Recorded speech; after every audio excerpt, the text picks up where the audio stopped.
साग्रजातं सहगण रघुनाथान्वितं तं सजीवं साधवैतं सावधूतं परिजनसहितं कृष्णचैतन्यदेवं श्रीराधा कृष्णपादान् सहगणललिता श्रीविशाखान्वितांश्च नमः ॐ विष्णुपादाय कृष्णपृष्ठाय भूतले श्रीमते भक्तिवेदांत स्वामिन् इति नामिने नमस्ते सरस्वती देवे गौरवाणी प्रचारिणे निर्विशेषशून्यवादी पाश्चात्यदेशतारिणे नमो महावदन्याय कृष्णप्रेम प्रदायते कृष्णाय कृष्णचैतन्यनामने गौरत्विषे नमः हे कृष्ण करुणा सिंधु दीनबंधो जगतपते गोपेश गोपिका कांत राधा कांत नमोस्तुते तप्त कांचन गौरांगी राधे वृंदावनेश्वरी वृषभानुसुते देवी प्रणमामि हरिप्रिये वाञ्छाकल्पतरुभ्यश्च कृपा सिन्धुभ्य एव च पतितानां पावनेभ्यो वैष्णवेभ्यो नमो नमः जय श्री कृष्ण चैतन्य प्रभु नित्यानंद श्री अद्वैत गदाधर श्रीवासादि गौर भक्त वृंद हरे कृष्ण कृष्ण कृष्ण हरे हरे हरे राम राम राम हरे हरे ओम नमो भगवते वासुदेवाय ओम नमो भगवते वासुदेवाय ओम नमो भगवते वासुदेवाय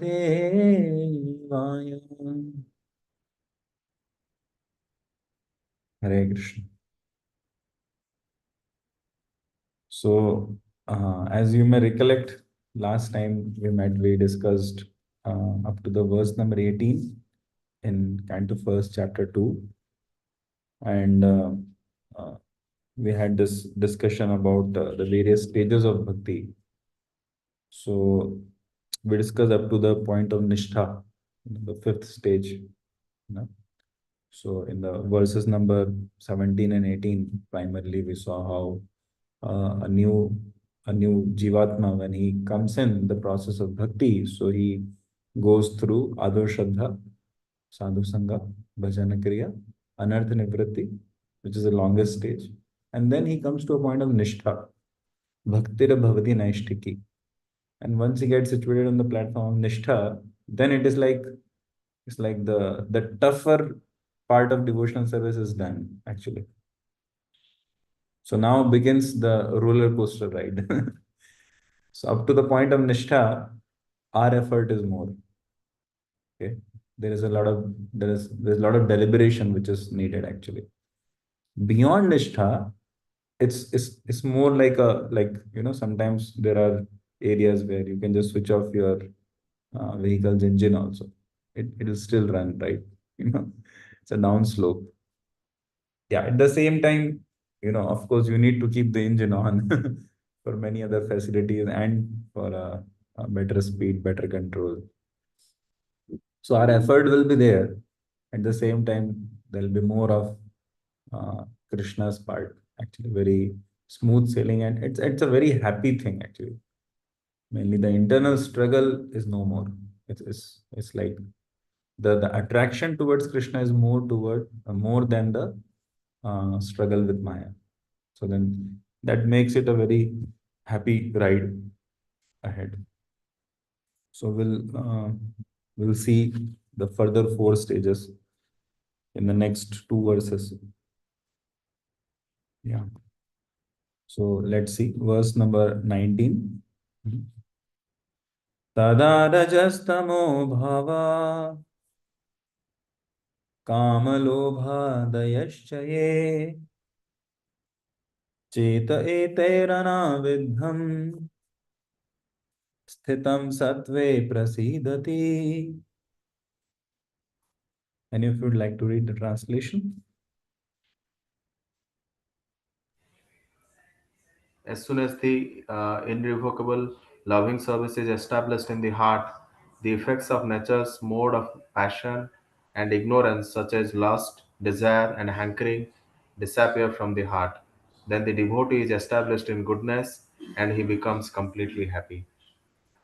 Yeah, so this is what we are talking. Like after Nishtha comes the sixth stage, which is Ruchi. So Ruchi means taste, you know. So there is a now the natural attraction. The it's like I remember when we were first our team was sent to this Varanasi temple, 2019 October. So I was not able to understand what kind of flooring is there in the temple hall. There was some floor. So and I realized it's marble. It's quite it's quite pristine marble, but it was so dirty. It was so unkempt from since like long time. Then we got it like polished, after collecting some funds. So when we got it polished, after a month or so, people were not able to believe that this is the same thing. So sometimes any utensil or any place or any object may become so dirty actually over a period of time that when you actually cleanse off all the things, then oh, this is the surface. I never knew this. So the shine comes back actually. It's all its properties actually start reflecting back. So until that point of time, you didn't even realize that it had that property, like it was smooth and it was shiny and all that. So now, similarly, what happens is right now, even many of us may be even thinking that, can I really be selfless? Maybe, what are they saying? Like, am I really pure? I am also pure soul? Like, I never thought so. you know, but yeah, we are. Each one of us is a totally pure spirit soul. So what happened to that purity? Yeah, it's there. It's just covered over. But those so many layers have deposited. Sometimes when you wash your laundry, when you do your laundry, so like you probably have to do like a you know, multiple times over. Certain cases, it becomes like so the stain is like too, it is just ingrained now. So similarly, what happens is like there have been layers and layers and layers of anarthas, unwanted desires, vices, which have deposited themselves over a period of time. You know, since time immemorial, Prabhupada often uses the phrase, since time immemorial. We don't even recollect how many lifetimes. Elsewhere, Prabhupada says millions of lifetimes, since millions of lifetimes. So only Krishna can cleanse that off. And when that thing is cleansed off, so our natural good qualities come out. Yasyasti bhaktir bhagavati akinchana sarvair gunaistatra samasate sura. The, the pure devotional service naturally brings out those godly qualities which are intrinsic to the spirit soul, which are constitutional in the very nature of the spirit soul. So they just covered over right now. Just like the example is given, just like the pure water droplets, they fall down in the form of rains, they mix with the dirt and it becomes muddy. Now that water is in one way not like useless. There is no property of water, more or less now in that muddy substance. But when the hot sun, with its sun rays, like acts upon it. So the pure water goes back as a water vapor. And when you condense that, you get again pure water, right? So water, even in the form of mud, is still pure, right? Even in the form of mud, water is still pure intrinsically, but it's covered over. The, the crystals of water, H2O, in their molecular stage, they are covered over with the dust. The dust are foreign particles. Okay. So if by the power of the sun, the water gets evaporated, then you again get back the pure water, which was even then it was pure while in the form of mud also, but it was not accessible. The purity was not accessible. Just like sometimes you have your bank account and the bank account gets frozen. So you have your money in it, it's yours, but you can't access it till the time you follow a process and then you get back the access because somewhere you messed it up. So you lost the access. Similarly, we even right now at this moment of time, we are all pure spirit souls. And there is intrinsically, there is that love of Krishna, that love of God and love of all living beings, as our very constitutional treasure of our soul. It's there with us. It's not accessible. It's no longer like we can't even perceive it. Yeah. So at this stage of ruchi, it starts to like reflect. Sometimes when you're going to a hill station and so you just as you're driving or as you're flying in the maybe in the chopper or something. So from a long distance you start getting that little visibility now. Oh yeah, yeah, see, look, that is visible. Or sometimes you're doing a chemical experiment and or you're cooking something and then oh yeah, yeah, look, now it's turning brown, like the initial stages. Yeah, you can see now, oh yeah, yeah, it's happening, like that. It's beginning now, just beginning. So something like that. So you at this stage you start getting the taste. Hmm. Okay, that the struggle goes away and now it's like taste, like that. So sometimes we ask, right, for the Sunday feast program, okay, who's the speaker? Yeah. Or what's the menu or what's the occasion? So our taste or enthusiasm is kind of conditional. Initially it's not there only, and then it's like conditional, you know. And then a day comes when doesn't matter, Holy name will be there, no? Whoever sings, deities will be there. Ruchi, you know. It's a spiritual ruchi which comes. Ruchi means taste. Okay.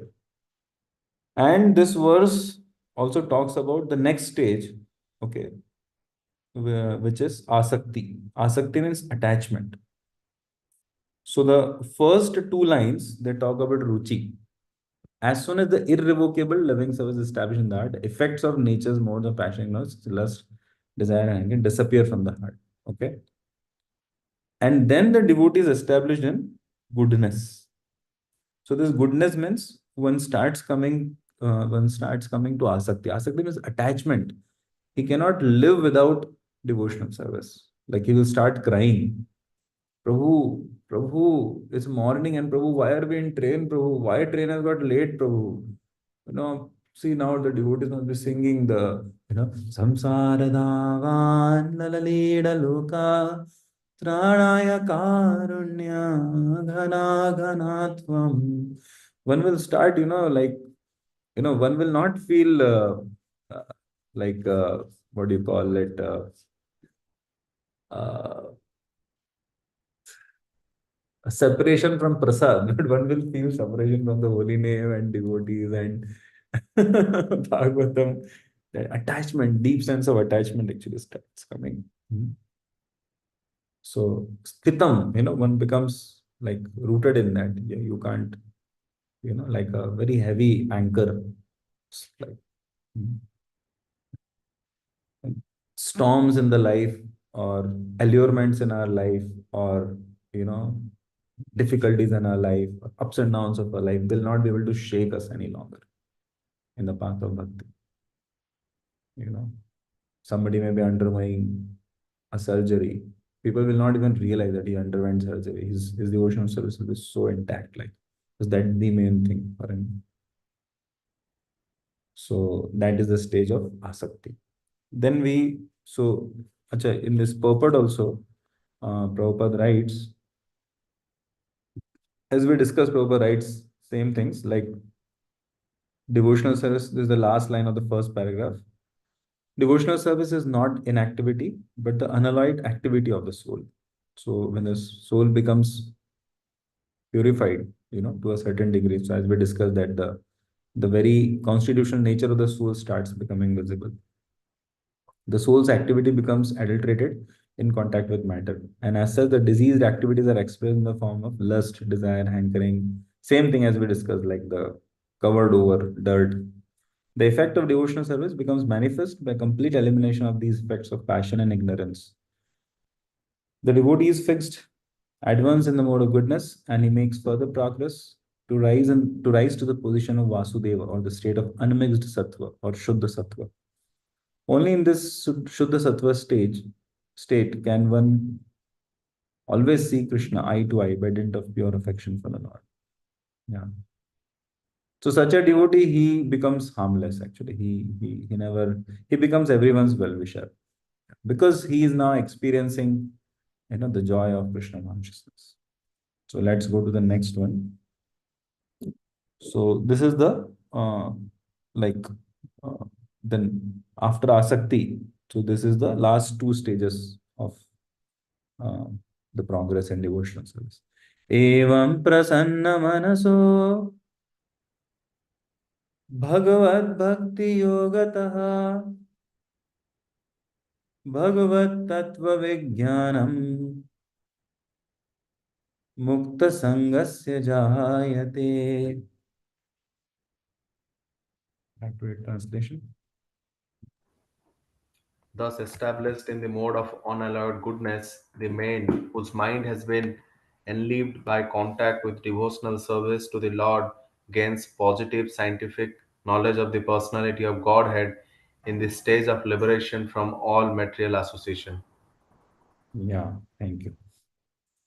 So see, in this verse it says, Evam prasanna manaso. This is his mind becomes extremely cheerful in this eighth stage now because he starts his heart starts getting blossomed with feelings for Krishna actually. The bhava. Bhava means feelings. Bhava means emotions, pure spiritual emotions. So like you find there are many devotees, in India, there is a place called Srirangam. So there was a place, there was a devotee around 1,000 years back, and he was a very simple old farmer or a what do you call it, like a person who keeps the cows, that kind of person, very simple person, and his name was Vishnu Chattur. So he used to feel when he used to go and take darshan of Lord Ranganath, Lord Vishnu. So he used to feel like because of his pure devotion, he used to see Lord Vishnu, Lord Narayan as his own son. And on festivals and all, he would sing prayers blessing the Lord. So this is unimaginable. You don't find, especially like when it comes to Vishnu, nobody blesses him. Okay, people only asking, requesting for blessings, praying for blessings. But this person's heart was filled with emotions for Krishna. So he was just showering, may you live long, may you always be happy. Yeah, actually, this is devotion. You are not asking anything. I know, what should I ask from you, my dear Lord?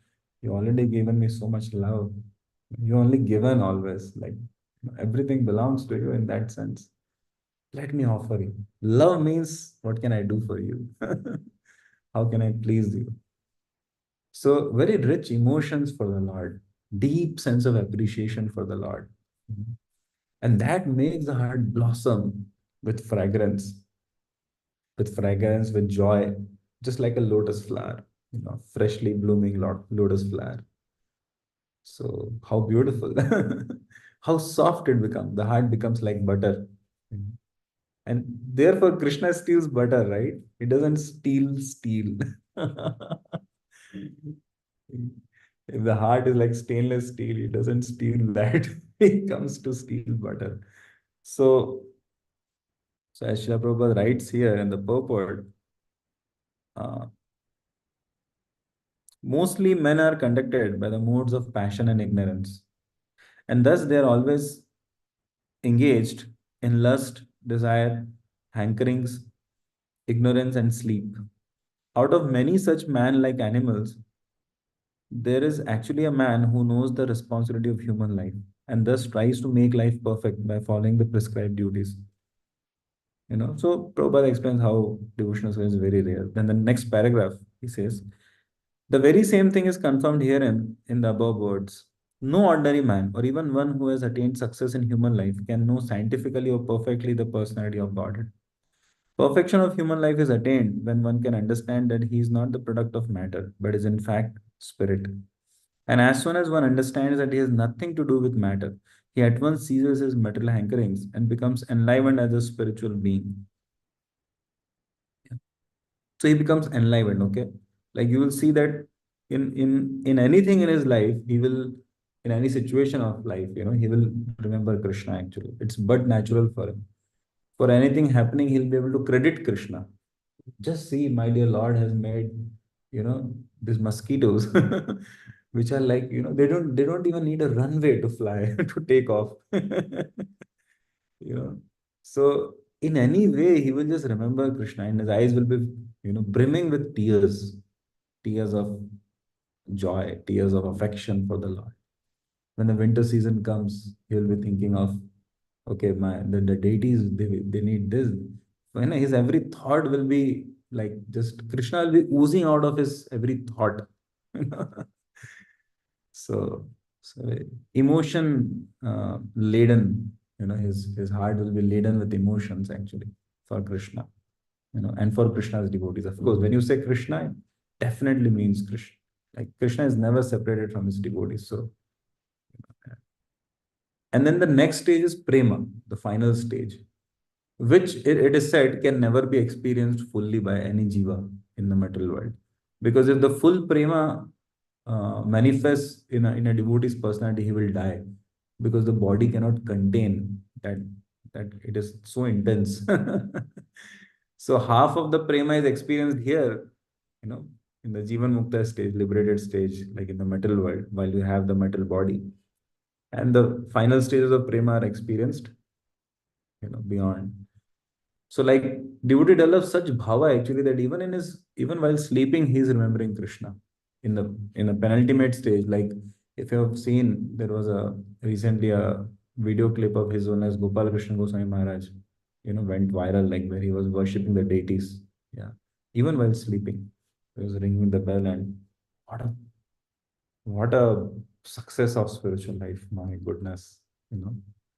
This is Vaishnava actually, absorbed in Krishna. His mind is enriched with emotions. And what happens is that when it reaches its, pinnacle, so it becomes prema. It is like pragada premera a swabhava achar. It says the the the milk, when you just go on heating it, when you just go on condensing it, so it becomes thicker and thicker and tastier. So prema is that pragada. Hmm. So it's a condensed love of God, pure, So at the stage of prema, one starts getting fragrance of Krishna. One starts seeing Krishna actually. One starts hearing the flute of Krishna. One starts experiencing the very emotions. One starts experiencing the very desires which he has or she has in his eternal form in the spiritual world. One starts realizing those things actually, you know. So one becomes indifferent to the material world, and one becomes like, it's like body is here, but is as good as in the spiritual world. So Srila Prabhupada also a couple of times, or three, four times actually, he kind of displayed this stage. I would not say displayed or exhibited. He kind of went into that stage, and then he came back also, like after a few moments, because he realized that people can't. So it was helpless for him, because he was just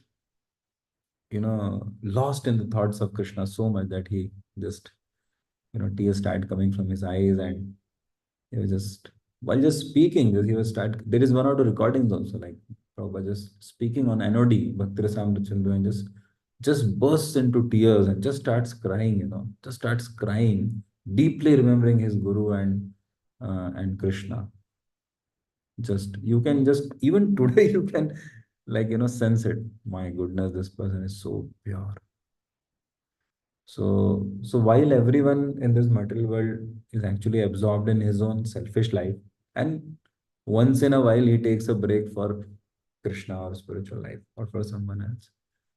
But here is a person who doesn't have a tinge of, you know, selfishness, doesn't have a tinge of ego. So that kind of person is in the stage of prema. At the stage of prema, he develops a very personal relationship, a very intimate relationship with the Lord. Not he develops, he like manifests. It's already there, just manifests. There was this devotee in Vrindavan. His name was Ghanesham Baba. So, so the story in short comes in the book The Journey Home by His Holiness Radhanath Maharaj in his memoirs of his days in Vrindavan, where he also met Srila Prabhupada and he became devotee in ISKCON. So before that, so there was this devotee. So he was from a rich family in India, somewhere in Delhi and all. And when he was a young boy, so his parents went on a pilgrimage tour to Vrindavan, and as they say, na, on the back of the t-shirts, and he lost his heart in Vrindavan. That it really happened with him. He never went back anywhere. Actually, for the rest of his life, almost for like 80 years or so, he remained in Vrindavan, serving Radha and Krishna, living very, very humble, poor, and simple. So, you know, almost like 70, 80 years, Prabhu, he never got any sweet. Never. So whenever he would get any sweet, somebody would give him like a bowl of like once in years maybe, or maybe very rarely like. So you know what he would do? He had this ladle, and he would just take like little sweet, one ladle at a time.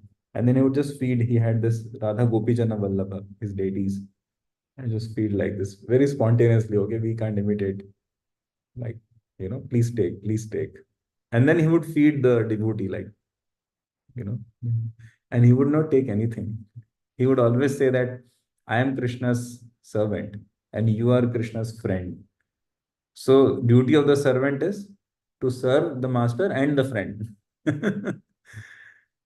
So, and while he was in Vrindavan, he was staying in a small alley. Okay, like in a street, there was a small alleyway, and there he had this small temple of Radha Gopijana Vallabha, and he was serving there for decades. Can you imagine, Prabhu? He never went to Barsana and Govardhan and Nandagam. Even I have gone there tens of times.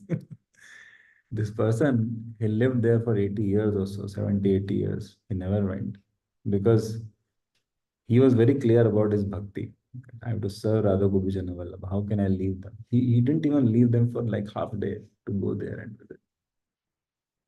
Because he didn't want to get enjoyment in Krishna consciousness. He wanted to give enjoyment to Krishna.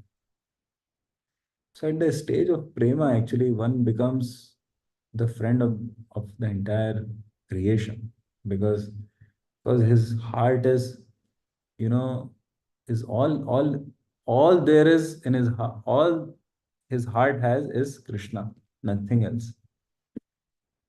So even the very presence of such a Vaishnava in one's vicinity, makes one Krishna conscious. You can see when a great soul comes to any temple or community, immediately everyone becomes very alert in Krishna consciousness. Effect is there of if a very advanced personality comes. What to say when a person whose heart is like the love of God is fully blossomed, is no tinge of sense gratification left. Just wants to serve, becomes extremely selfless. Even in a non-devotee, he will see a fully blossomed devotee. He cannot even see faults, you know. Prabhupada used to say often one time Prabhupada was in a coastal place in India and he there were like devotees were going for taking bath in the ocean. It was very good uh, atmosphere like that time. And there was one devotee who was not going. So Prabhupada said, why don't you also go? He said, Srila Prabhupada, it's Maya. Maya? Okay, what? Like he's telling to Prabhupada, it's Maya. And Prabhupada said, what is Maya? He said, the weather is so good, the water is cool, and it's like all like very nice. So it's kind of romantic. So he said that it's Maya.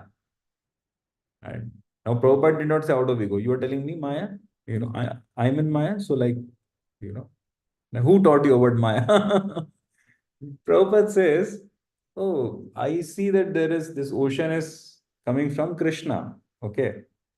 And the all this beautiful trees and all the gardens around, they are also coming from Krishna. And the taste of water is Krishna. And the sun, it's a sunny day. And this sun is also eye of Krishna only, you know. Sun and moon are two eyes of Virat Rupa, universal form of Krishna. So everything is Krishna conscious all around. Where is the question of Maya? So of course, because Prabhupada had that kind of perspective, therefore he was qualified, you know, and he never fell into Maya, like he could do things. So we have to see our adhikar, our range, you know. But the idea is that Prabhupada was always Krishna conscious. He could always see Vaikuntha all around. He was always in that spiritual world state. So spiritual world is pretty much a state of consciousness, not just a place, not just a destination or address. Right? So this is the stage of prema, deep, intense love of God. And it fully blossoms when one quits this body and attains his or her eternal spiritual form. Yeah. So at this stage, one has full realization of who he is and who Krishna is, what is his relationship with Krishna.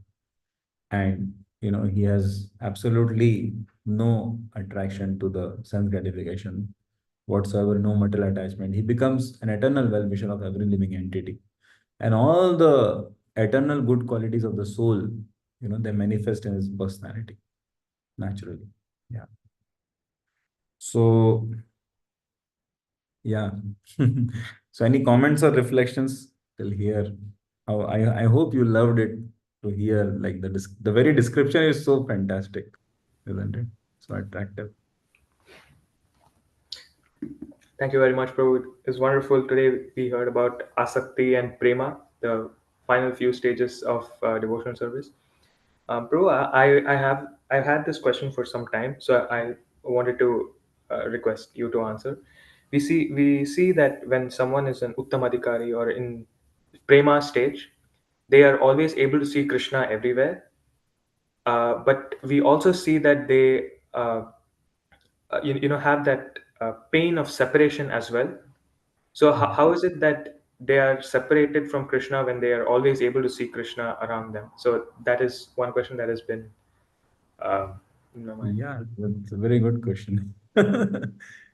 So of course, when we say Uttam Adhikari, it may be at Bhava or it may be at Prema. It's very difficult to, like, we cannot judge. It's just, see, beyond Nishtha, it's like very advanced stages anyways. Mhm. You know, it's like, you know, if a person, let's say there are three people, okay? One has like $5,000 in his bank account. Other guy has like 38,000. And the other guy has like, the third guy has like $100,000. Okay.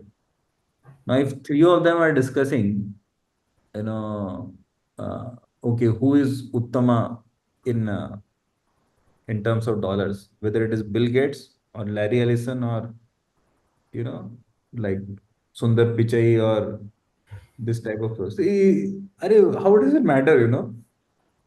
You know, for three of you, they are like,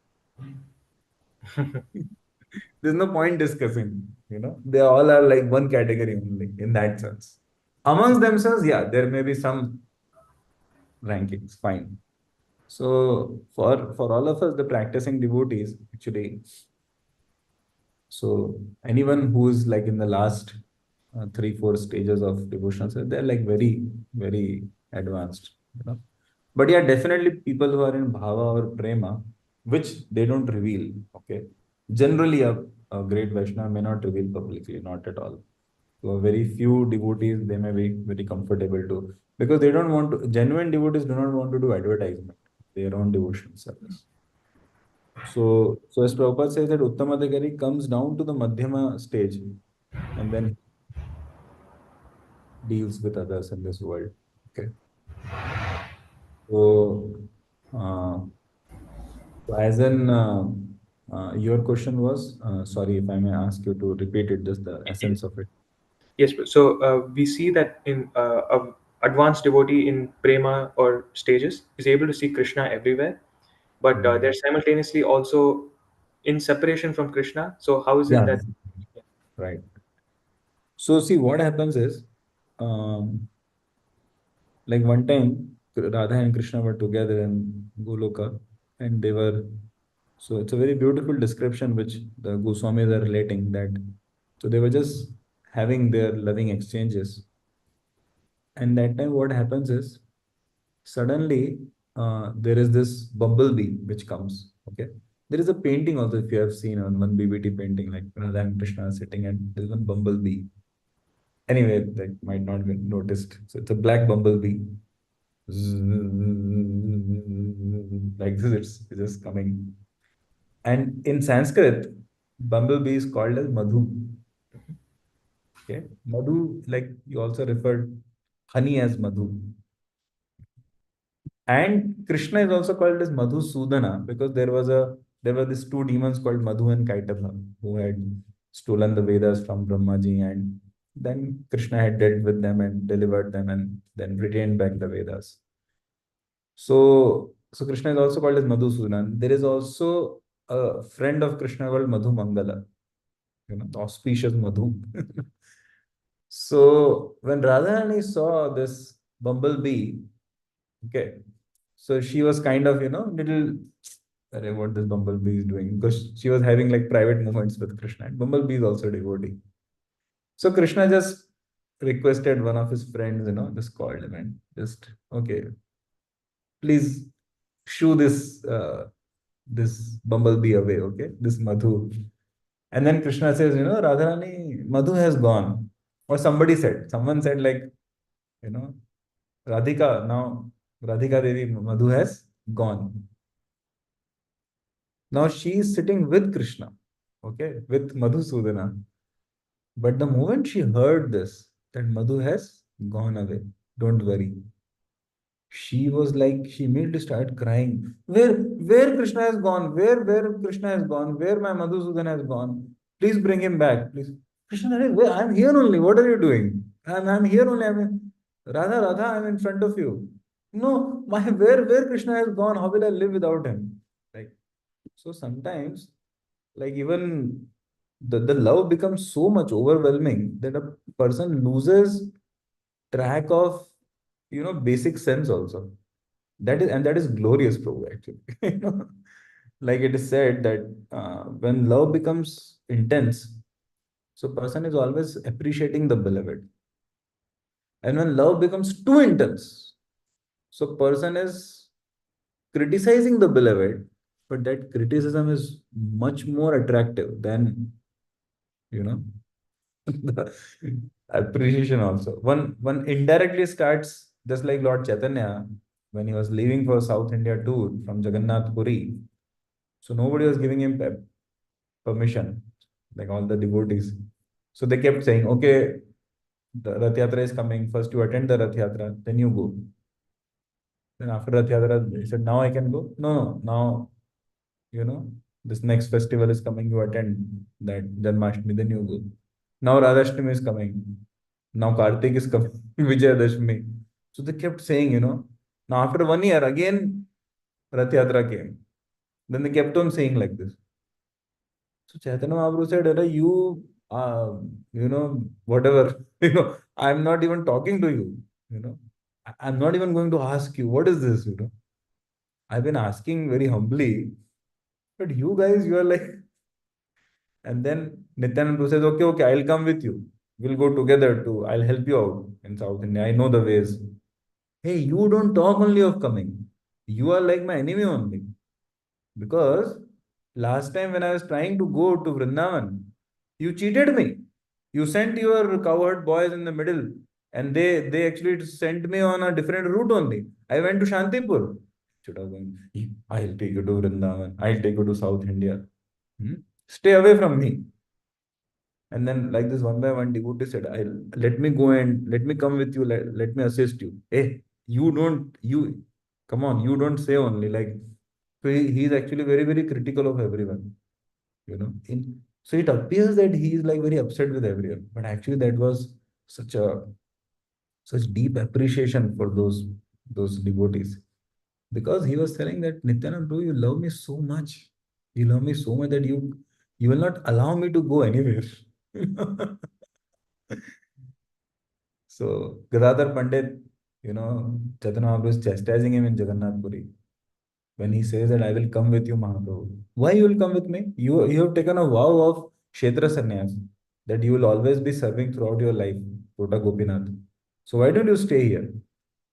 To hell with my vow of sannyas, so called. Who is Gopinath? You are Gopinath.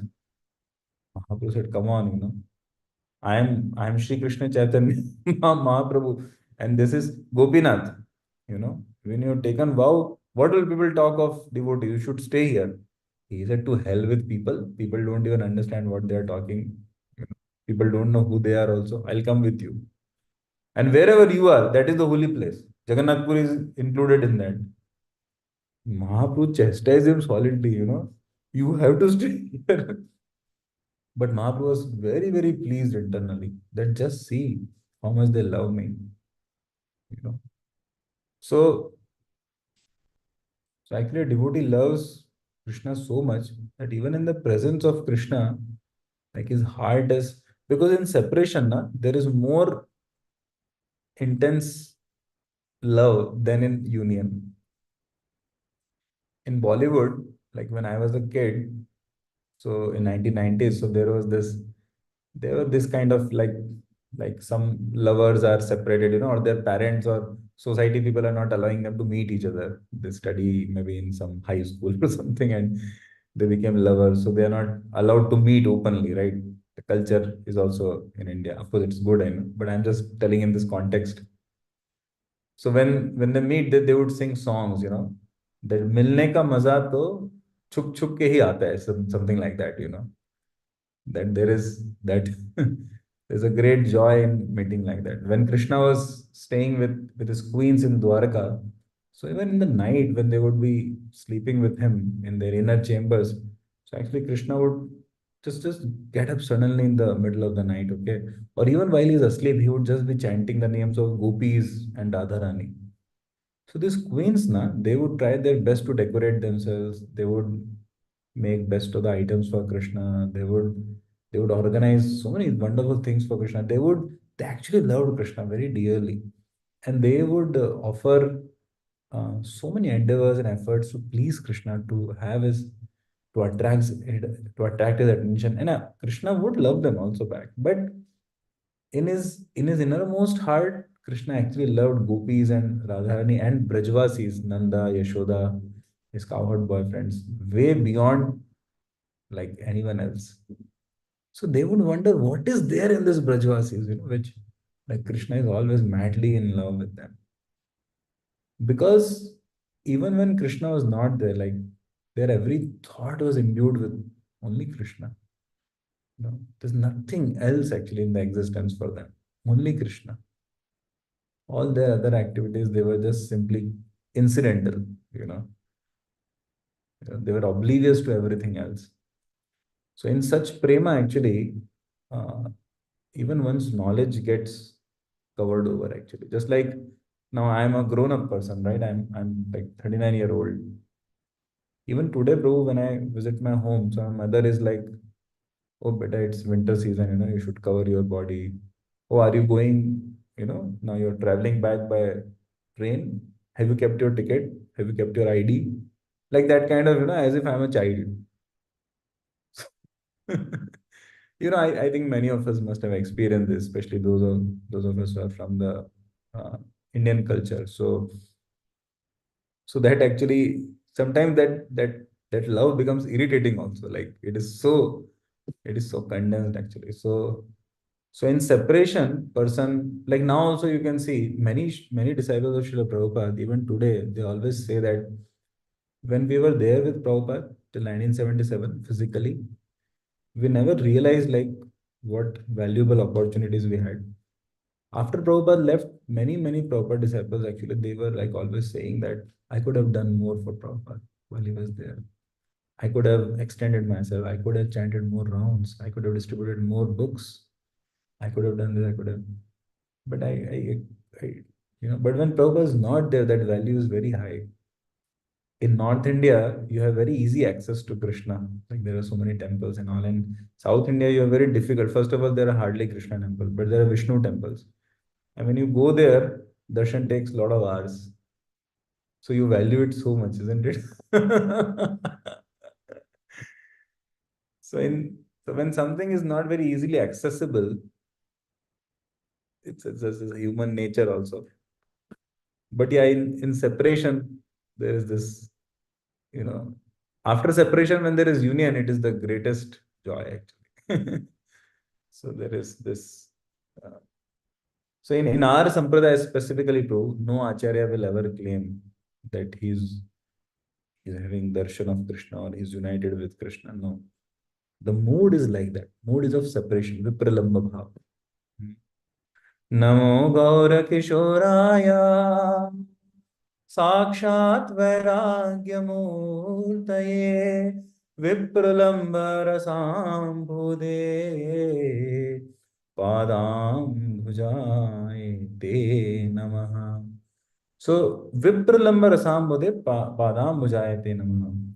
Our Acharya, like he's talking of Gaur Kishore Das Babaji Maharaj, that he's Sakshat Vairagya Murti. He is like personification of Vairagya, renunciation, detachment from sense gratification.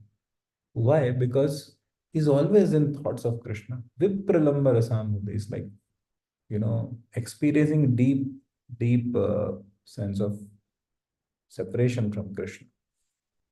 And that makes a person valuable. Just like this Gopi was there, not Gopi, but Brahman Patni, who was not allowed to meet Krishna, right? When there was this Krishna and Balaram had come and they could serve prasad to them. So this lady, this particular lady was like locked in a room. She was locked up and her in-laws were not even allowing her to get out of the room. She was crying so much. And in that stage, she just left her body like after a couple of hours. Just intensely remembering Krishna, crying out, Krishna, Krishna, I want to come and serve you, with all the devotees. And in that state of life, she leaves her body and her soul returns back to Krishna's lotus feet in the spiritual world immediately. So there was this because externally it comes out in the like in the form of desperation, desperation to attain Krishna. Because I am Kangal. Many of our acharyas have written these songs, Ami to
Yeah, I'm sorry for the disconnect. I don't know till when you could hear, but I was just sharing that how many acharyas have written songs where they have actually like that mood is inbuilt actually, that I am not qualified and I don't have Krishna. I want Krishna. I'm longing for Krishna. I need Krishna. Please give me Krishna. Krishna, where are you? हे राधे व्रज देवी के चललिते हे नंद सुनो कुता हे राधे व्रज देवी के चललिते कहाँ हो where are you Radha Rani where are you ओ कृष्णा ओ Lalita where are you ओ विशाखा वेर आर यू हे नंद सुनो कुता when will my heart again be blessed with the association of Krishna, you know? And even when they chant the holy name, they're feeling the same thing. I'm a utterly unqualified beggar. You know, I'm supposed to be rotting in hell actually. You know, how is it that I've got association of devotees? I'm not I'm not qualified. What did I do to become so fortunate? Devotee cries out actually. You know, cries out. There is this what is that song where he says योग्यता विचारे किछु नहीं पाए तुम्हारा करुणा सारा गुरुदेव दिया. So he says, if I think of any qualification of mine, there is none. So then, whatever I have, how do I have? है ना? तुम्हारा करुणा सारा. It is your compassion only, it is your mercy only. Prabhupada said actually to some of his disciples that you didn't have any qualification. I awarded the qualification without any qualification so that you can have Krishna consciousness, so that you can serve Krishna. So a devotee actually feels so humble, utterly humble. And he always feels that he always feels satisfied but not satiated in devotional service. See, a materialistic person, he feels dissatisfied and fully satiated with some gratification, with his wife and with music and with food and with whatever facilities he has. But a devotee, he feels totally satisfied, but not satiated. Definitely not. So he's like always longing for where I don't have Krishna. Also, he feels very humble, like truly at heart, because when he looks at the glory of Krishna and pure devotees, he feels, oh, come on, where am I? Who am I? I'm like no one. I'm like the speck of the dust at the lotus feet of those billionaire bhaktas who really love Krishna so much. So this is natural for a devotee actually. So devotional service is like that. It doesn't make sense if you only are looking for logic in the highest sense of the term. Yeah, it is the greatest logic in material world, but in the spiritual terms, it is, and actually true love is like that. It's beyond logic, So therefore the devotees in full satisfaction, they feel separation from Krishna. And that separation actually brings out their best of them actually. So at the same time, like you see in other sampradaya, for example, Vallabha Sampradaya, Pushtimar. So they are also bona fide, one of the four sampradayas. So theirs is different bhava. So you see, their mood is that they feel Krishna is theirs. Krishna is there as their child. You know, they are like have that Vatsalya bhava. So they will not talk about where is Krishna and all that.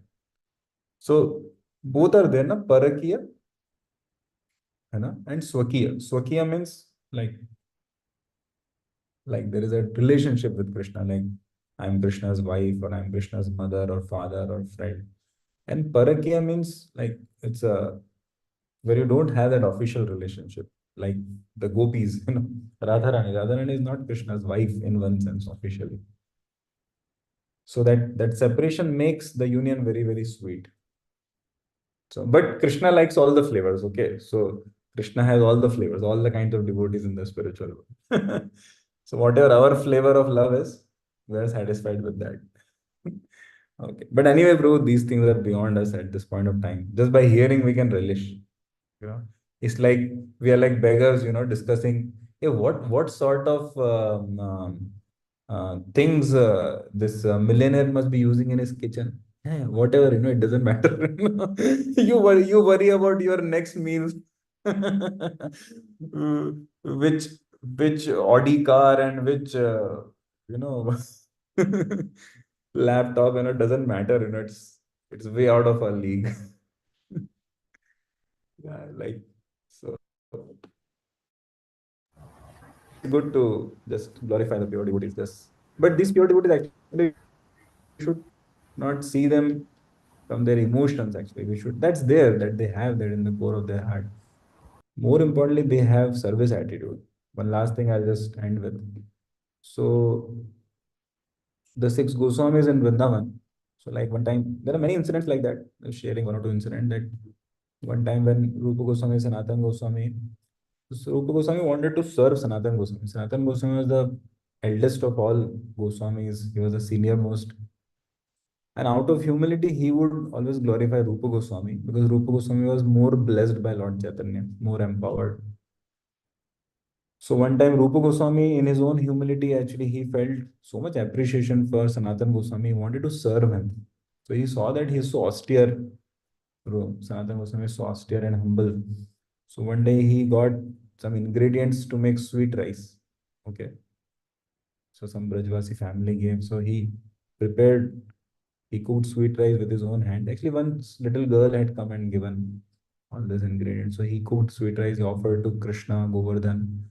And then he brought to Sanatan Goswami. He said, please accept, I just wanted to serve you, offer you this. And Sanatan Goswami, out of deep respect for Rupa Goswami, actually accepted that offering of love and started.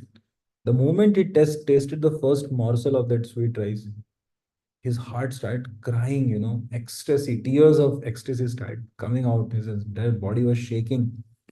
He said, from where did you get this? He said, I only cooked. No, from tell me the entire thing, what happened, like, they said one girl came, little girl, she gave this rice and sugar and this dry fruits and milk and all that. So I thought, like, he said, what did that girl look like? So then he described, Rupa Goswami described the little girl. Immediately Sanatan said, Rupa, what have you done? That was our our master's beloved Srimati Radhika. We are supposed to serve Shri Radha and Krishna. You accepted service from them. That too for me. What have you done, Rupa? And he was like, Radha Goswami is feeling so guilty for himself. And now, actually, we may see they have those ecstasies and all. But if you see, the conclusion is they just want to serve. They're so selfless. Even when they're just accepting few drops of buttermilk, like, maybe like 100 ml of buttermilk as their only food in a day, and that too they're condemning themselves. Why are we doing sense gratification, wasting few minutes? We should be serving Radha and Krishna. My goodness, they condemn themselves even to take rest, even for taking rest for some time. They would just take rest for like an hour or so. Even for that, another time Raghunath Das Goswami was just chanting, incessantly chanting the holy name, sitting on the banks of Radha Kund and all. And it was like in India, summer and winter both are quite extreme actually.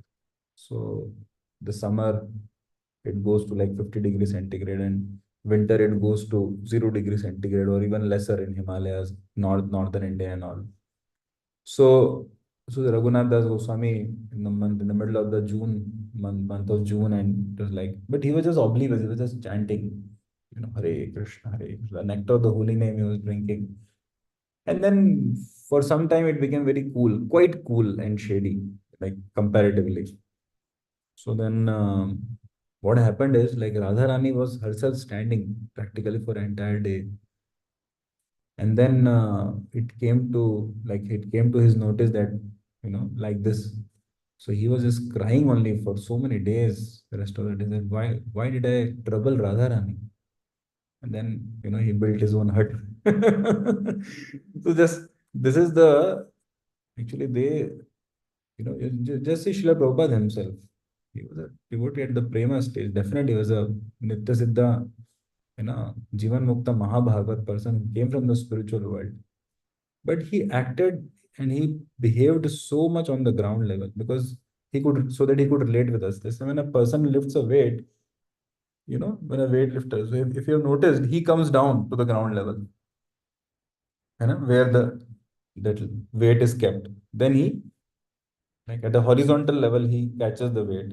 Then he rises up along with the weight. It's not like he is standing there and then he lifts like this. No. So if you want to uplift a person, you come down at his level, you talk at his level, and then you pick up, you rise him, you take him along with you as you rise. Of course, you are already above, but then you connect with him. That's the easy way to lift. So like that Srila Prabhupada did, but he was not, he was, he was, he was amongst us, but he was not one amongst us. Yeah, he was not one of us. He was definitely like, and and that was the greatest austerity he did. He just came here for all of us actually. And in service to Krishna, in giving us basic knowledge also of Krishna consciousness, basic knowledge of body, soul, and all, he still found great ecstasy. Why? Because it was a loving offering to Lord Chaitanya and his spiritual master. That's why. Love brings ecstasy, not the activity. The purpose for which we are doing an activity, that brings ecstasy, that brings satisfaction, not the activity per se, right? So anyway, we had a good discussion of your wonderful question, Prabhu. That's a wonderful answer, Prabhu. Thank you very much for sharing. Thank you, Thank, Prabhu. Hare thank you, Krishna. Dev Prasanna Prabhu and Adinath Krishna Prabhu, Satvat Prabhu, and Naveed Prabhu. Thank you so much. So actually, it is this prema is visible in the personality and personalities and lives of all the senior devotees of our movement also. You can see His Grace Vaisheshika Prabhu himself. So Maharaj is like, since so many decades, his enthusiasm is just increasing rather, Ananda Buddhi Vardhana. If you see in the material life, um, thing like money or other thing, that is also external actually, but like people's enthusiasm and their joy goes down with age, with time. But if you see the lives of these personalities, their enthusiasm, their selflessness, blossoming. Even with age, they become more and more youthful actually in spirit. How? Because this is a nature of spiritual. This is spiritual life. This is the nature of prema, love. This is not of this world actually. As the soul gets blossomed and blossomed more and more to its original nature. So, so therefore it is eternal, Satchitananda. Hmm. Hare Krishna. Thank you very much. Grantraj Srimad Bhagavatam ki jai.